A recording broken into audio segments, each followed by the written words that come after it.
नमस्कार। बिहार तक में आपका स्वागत है और मैं हूं सुजीत।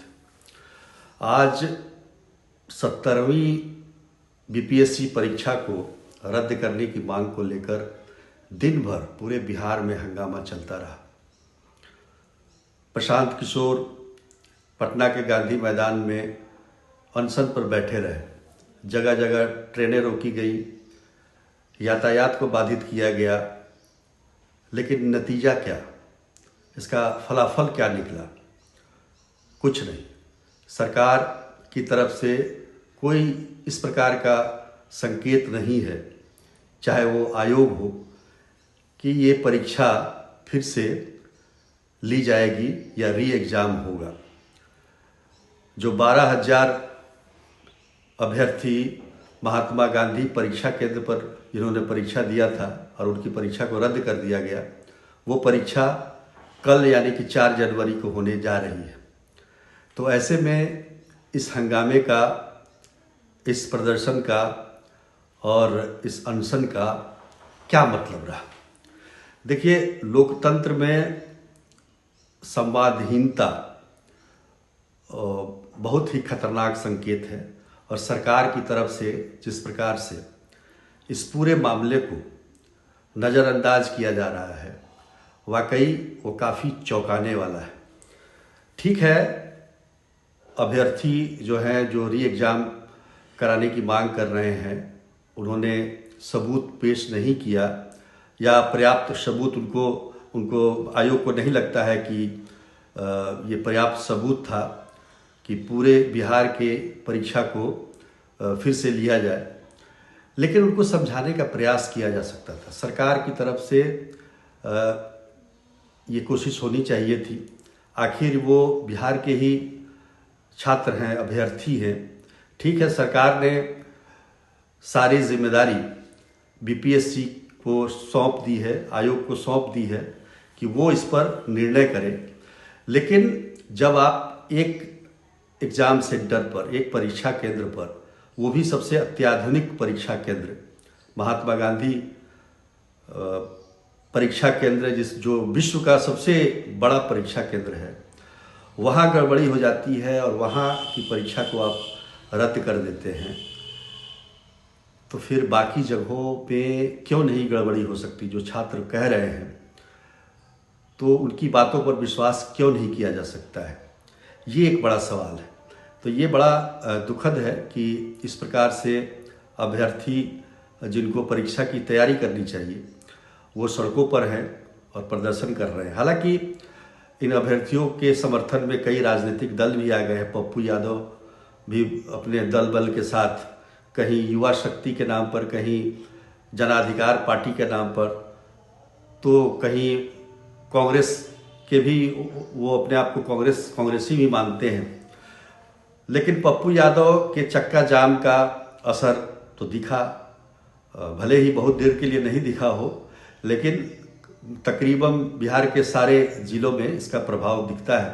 पूर्णिया, अररिया जो कि उनका क्षेत्र है, वहाँ तो दिखा ही, सुपौल में दिखा, सहरसा में एनएच जाम हुआ, उसके बाद दरभंगा में एनएच जाम किया गया, मोतिहारी में भी ट्रेन रोकने का प्रयास किया गया, आरा, सासाराम, गया, लखीसराय, मुंगेर, इन तमाम जगहों पर अवरोध खड़े किए गए, जिससे आम लोगों को भी यातायात में भारी परेशानियों का सामना करना पड़ा। पटना के समझिए कि सचिवालय हॉल्ट को पर ट्रेन रोकने की कोशिश हुई। वहाँ खुद पप्पू यादव मौजूद थे, पूर्णिया के सांसद। और उसके बाद पटना के ही टोल प्लाजा जो कि दीदारगंज में है, वहाँ पर भी पप्पू यादव के समर्थकों ने रोड जाम कर दिया।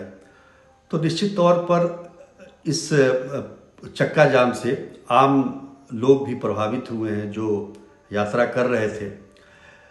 तो सोचिए कि अभ्यर्थी, अगर मान लीजिए, ठीक है, जैसा कि आयोग का ही कहना है कि 4,80,000 अभ्यर्थियों ने बीपीएससी की परीक्षा दी थी, जो कि 13 दिसंबर को हुई थी। उसमें से 12,000 को निकाल दीजिए जो कि दोबारा परीक्षा देंगे। बाकी जितने भी हैं उसमें से 1 लाख जो छात्र होंगे उनकी परीक्षा अच्छी गई होगी तो वो इस प्रदर्शन में शामिल नहीं होंगे। बाकी के 3 लाख जो अभ्यर्थी हैं वो इसका विरोध कर रहे हैं। तो निश्चित तौर पर आयोग की यह दलील है कि अगर पर्याप्त सबूत हमें मिले तो हम फिर से परीक्षा कराने पर विचार कर सकते हैं। लेकिन जब अब कल ये परीक्षा हो जाएगी जो 12,000 अभ्यर्थियों का, जो कि महात्मा गांधी परीक्षा केंद्र पर जो रद्द हुई परीक्षा के एवज में परीक्षा हो रही है कल, तो उसके बाद क्या होगा, ये एक बड़ा सवाल है। और सबसे बड़ा सवाल ये है कि प्रशांत किशोर जो कि 24 घंटे से भी ज़्यादा समय से पटना के गांधी मैदान में अनशन पर बैठे हैं, उनके साथ उनके समर्थक भी मौजूद हैं, कुछ अभ्यर्थी भी आते हैं वहाँ पर, लेकिन उनका अनशन कब तक जारी रहेगा। कल अगर परीक्षा हो जाती है, जो कि होना ही है, तो निश्चित तौर पर फिर से री एग्ज़ाम कराने की जो मांग है वो कहीं ना कहीं ढीली पड़ सकती है। हालांकि कई संगठनों ने ये कहा है कि वो अंत तक इसकी लड़ाई लड़ेंगे और जब तक री एग्ज़ाम नहीं हो जाता तब तक सरकार का विरोध जारी रहेगा, जैसे कि पप्पू यादव ने कहा।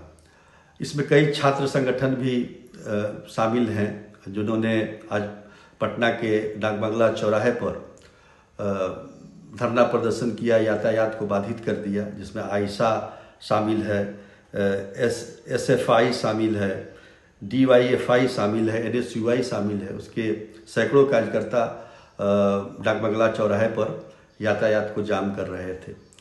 तो निश्चित तौर पर छात्र संगठन भी इस पूरे मामले को लेकर एकजुट हुए हैं और राजनीतिक दल, पूरा का पूरा तो नहीं कहेंगे लेकिन कुछ राजनीतिक दल जमकर समर्थन कर रहे हैं। एक बात बड़ी अच्छी कही पप्पू यादव ने कि राजनेता और कोचिंग संस्थान के जो माफिया हैं और अधिकारी, इन तीनों ने मिलकर ही ये अभ्यर्थियों का भविष्य के साथ खिलवाड़ किया है। निश्चित तौर पर कहीं ना कहीं ये बात हो सकती है। सबसे बड़ी बात जो कि मैं पहले भी कह चुका हूँ कि आखिर गड़बड़ी जो होती है उस गड़बड़ी के लिए जिम्मेदार अधिकारियों पर आप कब कार्रवाई करेंगे। देखिए, आप ठीक है, अगर महात्मा गांधी परीक्षा केंद्र पर गड़बड़ी नहीं हुई होती, प्रश्न पत्र देरी से नहीं मिलते कुछ जो कक्ष में, तो निश्चित तौर पर वहाँ की परीक्षा रद्द नहीं होती और फिर से दोबारा परीक्षा कराने की मांग भी नहीं होती।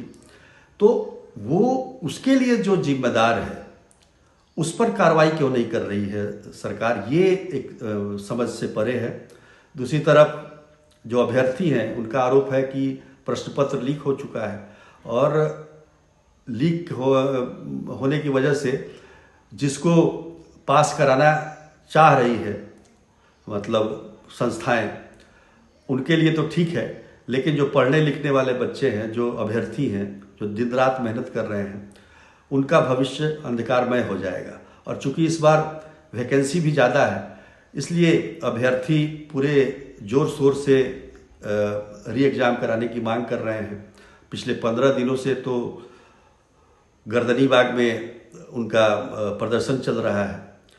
प्रशांत किशोर क्या करेंगे, ये एक बड़ा सवाल है कल के परीक्षा के बाद, क्योंकि प्रशासन ने उनको नोटिस तो दिया है गांधी मैदान में बैठने के एवज में बिना अनुमति के, लेकिन उन पर कोई कार्रवाई नहीं की है, न ही उनको हटाने का प्रयास किया है। सरकार की तरफ से भी कोई इस तरह का बातचीत करने का संकेत नहीं मिल रहा है।